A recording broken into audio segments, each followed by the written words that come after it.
नमस्कार, स्वागत आहे आपले भाजी फटाका रेसिपी वनिता या चॅनलमध्ये। तुम्ही जर आजचा व्हिडिओ हा पूर्ण जर बघितला ना सगळा, तर तुम्ही शंकरपाळे करायला पण विसरून जाणार, कारण शंकरपाळे सुद्धा करणार नाही हा व्हिडिओ पाहिल्यानंतर। एवढे असे सुंदर आणि टेस्टी खुसखुशीत असे हे चिरोटे होतात। आवाज पण इथं ऐकू शकता तुम्ही, इतके ठिसूर झाले आहे, तर कोणीही सहज हे चिरोटे खाऊ शकतं आवडीने। तर व्हिडिओ आहे ना शेवटपर्यंत पहा, व्हिडिओला अजिबात असं स्किप करू नका। सगळ्या मी स्टेप तुम्हाला इथं सांगणार आहे व्यवस्थित। तर आता व्हिडिओला आहे ना सुरुवात करूया। इथं घेतलेला आहे 1 वाटी इतका मैदा घेतला आहे। हा मैदा आहे ना मी चाळून घेतलेला आहे, त्यामुळे इथं टोपामध्येच चाळला होता। तर तुम्ही नंतर पण चाळू शकता, पण मी आधीच चाळून ठेवलेला आहे। चाळून आता मी इथं 1 वाटी हा मोजून ठेवलेला आहे। तर 1 वाटी मैदा घेतलेला आहे चाळलेला। त्यानंतर आहे ना 2 चमचे इथं पोहे खायचे चमचे आहे रवा घ्यायचा आहे। बारीक रवा घेतलेला आहे। हा बारीक रवा नसेल तर जाड रवा हा मिक्सरला फिरून घ्यायचा आहे। त्यानंतर तूप आहे ना कडकडीत गरम करून घ्यायचं आहे। 5 चमचे इथं तूप घालायचे, पोहे खायचे चमचे तुम्ही इथं पाहू शकता, आणि मिक्स करून घ्यायचं आहे। छान पद्धतीने मिक्स करून घ्यायचं आहे। साहित्याचं प्रमाण तुम्हाला डिस्क्रिप्शनमध्ये दिलं जाईल। तूप टाकल्यानंतर चांगलं मिक्स करून घ्यायचं आहे।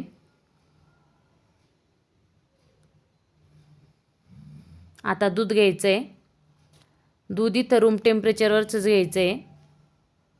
गाईचं म्हशीचं कुठलंही वापरू शकता। आणि साधारण पाऊण वाटी दूध लागलं इथं। दुधाऐवजी तुम्ही पाण्यात पण मळू शकता, पण दुधाने ना जास्त खुसखुशीत होता, त्यामुळं दुधाचा वापर करायचा।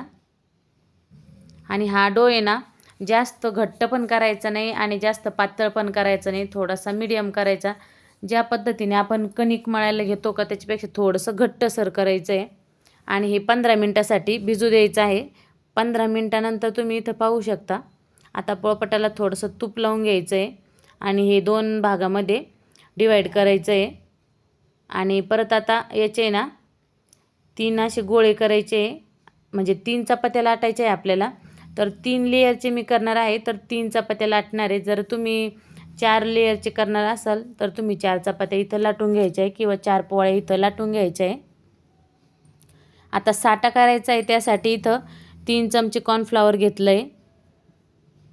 त्यानंतर तूप घ्यायचं आहे, 5 ते 6 चमचे तूप लागणार आहे।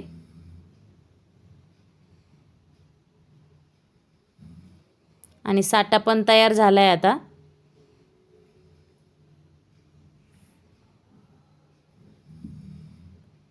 आता ही वाटी पण साईडला ठेवून द्यायची।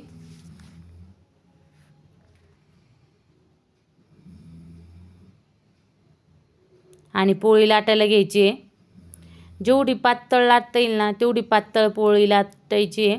जर याला थोडंसं तुम्हाला पीठ लावायचं असेल तर पीठ लावू शकता, म्हणजे मैदा लाटायच्या वेळेस। पण मला काही इथं मैद्याची गरज पडली नाही, त्यामुळं छान लाटलं गेलं आहे, म्हणजे पीठ आपलं चांगलं व्यवस्थित भिजलं आहे। आणि बघू शकता खूप अशी पातळ लाटायची ही पोळी।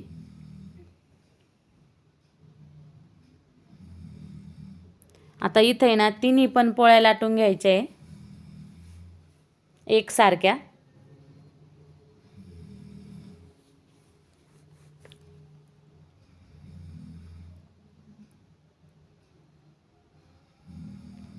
तर इथं तिन्ही पण पोळ्या लाटून झाल्या आहे।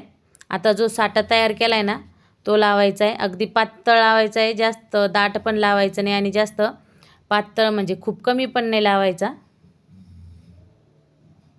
तर अशा पद्धतीने सगळ्या पोळी लावून घ्यायचा आहे कडेपर्यंत। आणि आता दुसरी पोळी टाकायची त्याच्यावरती। सेम परत तशीच प्रोसेस करायची।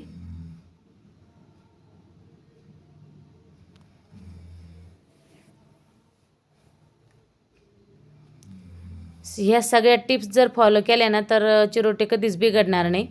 आता तिसरी पण पोळी टाकून घ्यायची आणि त्याला पण साठा लावून घ्यायचा आहे। आणि साठा लावल्यानंतर तर खरी आता मेहनत इथून पुढे आहे। बघू शकता तुम्ही चिरोटे आता एकदम आपले लेअर पडण्यासाठी बघा, एकदम अशी जी आपण रोल करतो ना तो एकदम बारीक बारीक करायचा आहे आणि पोकळ ठेवायचं नाही। बघू शकता तुम्ही इथं.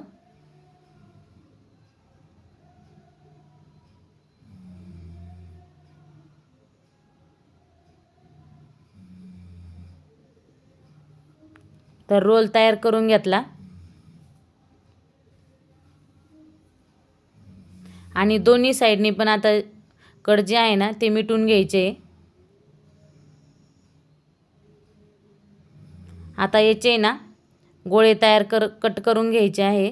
त्यासाठी ना सुरी ही धारदारच घ्या. लहान मोठे करण्याच असाल तर तुमच्या अंदाजाने तुम्ही लहान मोठे याचे लाट्या तयार करून घेऊ शकता. पापडला आपण ज्या पद्धतीने करतो का सेम तशा.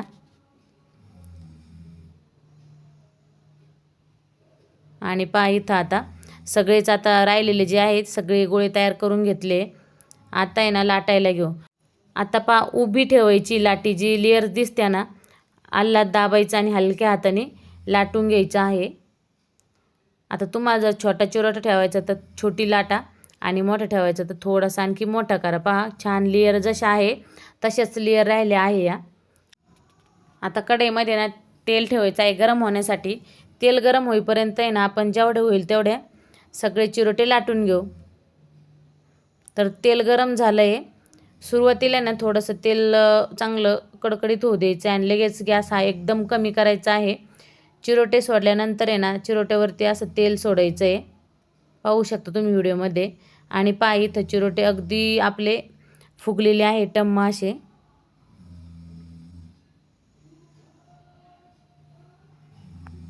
चिरोट्यावरती तेल सोडलं का म्हणजे त्याच्यामध्ये छान ज्या लेयर आहे ना त्या उमलतात. आता दोन्ही साईडनी भाजून घ्यायचे. एका साईडनी भाजले तरी पण चालेल, पण दोन्ही साईडनी भाजले का एकदमच छान आणखीन कुरकुरीत असे हे चिरोटे होऊन जातात. आणि तेल निथरण्यासाठी ना टिश्यू पेपर वापरा किंवा झाऱ्यामध्ये पालथ्या साईडनी टाका, म्हणजे जे तेल आहे का ते निथरून जाईल.